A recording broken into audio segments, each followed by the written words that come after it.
Aloha. My name is Liza Simon. I'd like to welcome you to a screencast of my Laulima site for Media and Society Journalism 150. My course is about digital news literacy citizenship. That's the ability to go online and determine how to use standards of fact-based journalism in deciding what to trust, what to share, what to act on. This course has assumed epic urgency at this time. Here is my overview page. I hope that emphasizes this point. Take a look at this photo in particular showing participants in the recent massive demonstration at the state capitol, calling out the twin pandemics of COVID-19 and racial injustice confronting all of us. Look at this sign here. Silence is violence. As we learn in media and society, free speech and free press are foundations of our nation's democracy. But powerful interests today are attacking those rights and fueling anger, fear, confusion, and divisiveness. This compels us to learn to use the tools of online technology as well as a unified commitment to truth to effectively break the silence. To accomplish this in an online class, we must overcome the separation of physical distance with clear, candid, and continuous communication. So as soon as I receive my fall enrollment, what you will see here, hyperlinked, are forms where students will schedule Zoom meetups outside of class with me and with one another so we can transform these pandemic crises into a teachable moment and find the power to break the silence is in our hands of an online learning community. So right now, I'd like to move on to the orientation page of my Laulima site. And what you see here chunked together is some of the basic information, institutional information, the catalog description, the course format, learning outcomes, and an orientation checklist. In building the site, I've really tried to strive to enhance the standard information with the richer context of connotative context that visual media is so well suited for. This even includes cartoons, a cartoon or two, because even in these uncertain times, laughter is still the best medicine. Also, I customized the boilerplate orientation information with my own cameo appearance. Take a look at that right now. It's a welcome message to my students.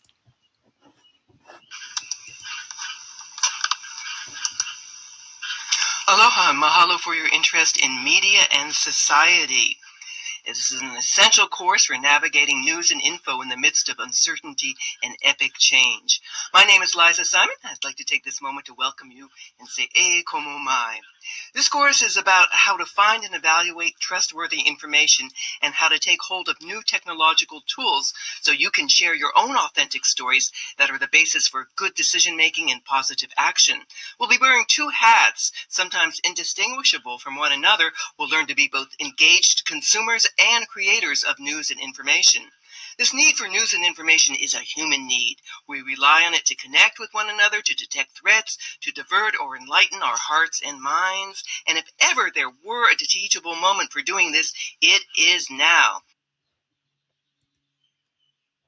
Okay, and right now, I'd like to bring you to a feature of the Laulima site that is so key to the learning that takes place in this course. And this is the lessons, or the ha'awina. Yes, we use the Hawaiian word for lessons, ha'awina, right here. I'd like to tell my students to think of Laulima as the course mothership, and the weekly lesson is like mission control center for each lesson and each Zoom meeting. Let's go right now to lesson 1, Ha'awina 1, and I can show you what I mean by that. I'd like you to imagine you're a media and society student, and you'll log into the Zoom meeting, but you will have the Ha'awina of the week available on your desktop, because we're going to be toggling back and forth between the interfaces, both for the Ha'awina and for Laulima as well. So the format that you see here is recurring. You'll see that on the left-hand side is the weekly blurb that describes the lesson goals. In this case, understanding what is meant by the digital revolution and why it has made news literacy as taught in this course an imperative. On the right-hand side, you will see a quick warmer-upper which illustrates the blurb. From this video, I would play a 2 to 3 minute segment that conveys something like information overload, concept to be examined in today's class. Then, as a student, you will switch off to the Zoom whiteboard or chat room and do a quick word association game, let's say, with that concept. You'll have a chance to look at your classmates' gut reactions to the term information overload, and then you'll see the variety or the unity of responses. This is just for fun and just kind of to get the conversation rolling and to be able to look at one another's voices in the class as well. Take note that I positioned the checklist here too for every Ha'avina, so as a student you'll be able to be on the lookout for the deliverables due when this lesson is POW. One more thing before we get underway, and that is, well, I should back this up by saying news literacy is really an emerging field prompted by studies that show despite being immersed in digital media 24/7, an overwhelming percentage of students can't really tell the difference easily between types of information, i.e. is it an ad or is it a verifiable news story I see on a web page? So, to help you know what you don't know if you're a student, I've embedded this quick self-assessment quiz. You'll open it, complete it, return it. Then at the end of the day's Ha'avina, there will be a similar quiz. You and I can compare the before and after results as a formative assessment of your learning during this 75-minute class. And regardless of your answers, you'll automatically get 2 points just for completing this before and after exercise. Now it's on to the main course of the day's lesson, which is presented through a PowerPoint that's linked here to the Ha'avina, so you can open it later for review. The theme today is what is the information revolution 2.0, as we call it, and why do we need news literacy? We'll be looking at this through the lens of news about the coronavirus. So basically, this amounts to a case study of misinformation and disinformation that has gone viral during COVID-19, making much of the media on your social media feeds as harmful as the virus itself. Now, let's take a look at that PowerPoint. Yes, I don't want you falling asleep in front of your screen or hitting your heads on the keyboard. So periodically, I should say, as we go through this PowerPoint, this will be in full screen too. As we go through this PowerPoint, I will stop with some key questions. And we'll go back to the Zoom interface and take advantage of the chat box, the whiteboard, maybe even the breakout rooms where you could post your answers. I should stress, too, that there is no single textbook for media and society. It sets up an interesting and media-heavy, resource-heavy situation. We use the day's news and media, plus plenty of videos, current studies, scholarly articles about news and information as our textbook.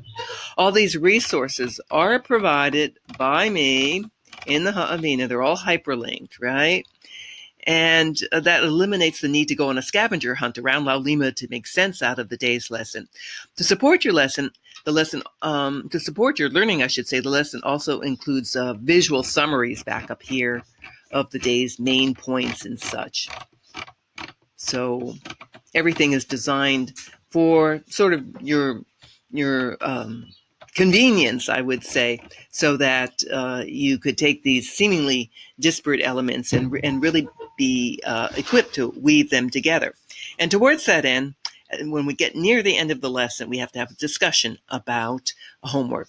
So to keep you focused, make sure you can put all these moving parts together. I take you to this recurring box for the Ha'avina, a list for the Ha'avina homework. This is a list of what you need to read, view, and review for your homework. For your success, I require you to take notes on each of these resources using a prescribed format in your personal Google Doc that I've made for you in our Media Society shared Google Drive. All be linked and described gloriously here. So our class is nearly over. We have to discuss that homework, and it is this. This is also a recurring element. You will review everything in today's lesson in your weekly readings and viewings and construct meaning out of all of it by posting in a weekly forum. Posting in a weekly forum. Now, this lesson you've just been through is about the 4 main challenges of the digital information revolution. In your homework, you'll hear a journalist describe how her pursuit of reporting the truth was once thwarted by several of these challenges, nearly resulting in tragedy. You will discuss what lessons she hopes to convey in sharing this story in the resource that you view. It is a TED Talk by her, and how you might apply her experience to your own news and information consumption. To get full credit for this assignment, you'll also comment on responses of at least 2 classmates. I hope that the forums are really meaningful because through the sharing with your peers, you really get to know the intellectual dispositions and values of one another, and it breaks through the anonymity of an online class and enhances that connectivity we have with one another that is really so key to this course. Finally, down here, a little bit of gravy, some motivational material, including a quote from Dr. Anthony Fauci saying that now is the time to care for one another unselfishly.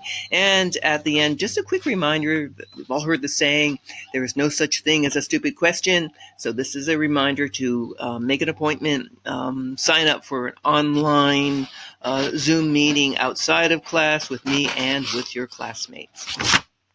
So I want to pivot right now to a different kind of lesson that will take place when we get to mid-semester.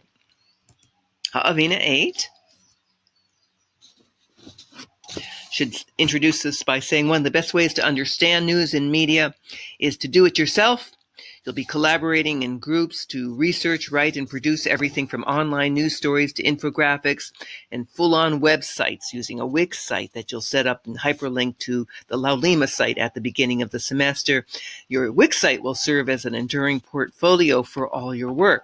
Meantime, as for class activities, the work that you do there, you produce there, the original media that you produce there, you will also post. But instead of putting it on your Wix site, you will use another tool. Let me show you how that works in this example, when the topic at hand is applying the art of the interview. So just imagine that you are about to write and research your first ever human interest story. Of course, you're going to have to learn to interview one another, to practice interviews, I should say. So what we do here is we begin with the weekly blurb, the weekly warm-up, which in this case are 2 interviews you're going to listen to and or watch. One is from Terry Gross on radio, and one is with Trevor Noah on The Daily Show. So, of course, these 2 great interviewers and stars of the craft set the pace by being good models for the art of interview. And then after we have a brief discussion on what they do right, you as a student will go with a partner into a breakout room and you will interview one another on a given prompt. As a result of the pandemic, I discovered. At the end of the about 30 minutes where you trade off interviewee versus interviewer roles, you will go to a document and quickly write up a brainstormed lead for a story, as if the person you talked to was actually the interest of your human interest news story. And then you will post it. It's just practice, but it still needs to be posted because sharing, like practicing, is key to success when it comes to building a skill. So you will post it for sharing and comment by your classmates on a tool that's really handy. It's right here. It's called the Padlet. And it allows you to just drop and drag what you wrote on that Word doc or in the commenting on what you brainstormed out of the exercise in the breakout room right here. And you'll post it along with all your other classmates' posts so you can examine one another's efforts of the day. Okay, so I hope you get the gist of how this works, how I'm trying to make it work, hopefully, for Media and Society. That's my syllabus, by the way. Media and Society Journalism 150. The gravity of this real-time subject matter can be stressful, I want to say, but this course is designed to foster critical thinking skills that join us together in prudent decision-making founded in the principles of democracy. Above all, the lessons are tools to practice ho'olohe, listening and responding to each other and to ourselves with empathy and compassion, given that we're communicating from inside these little boxes at a time of great uncertainty will present some challenges, but just as your voice matters when it comes to mitigating the pandemic crises, what you say and think matters in shaping and reshaping the journey we'll share in this course. Are you ready? Okay, let's do it. Thank you for listening. Thank you for your time. Aloha.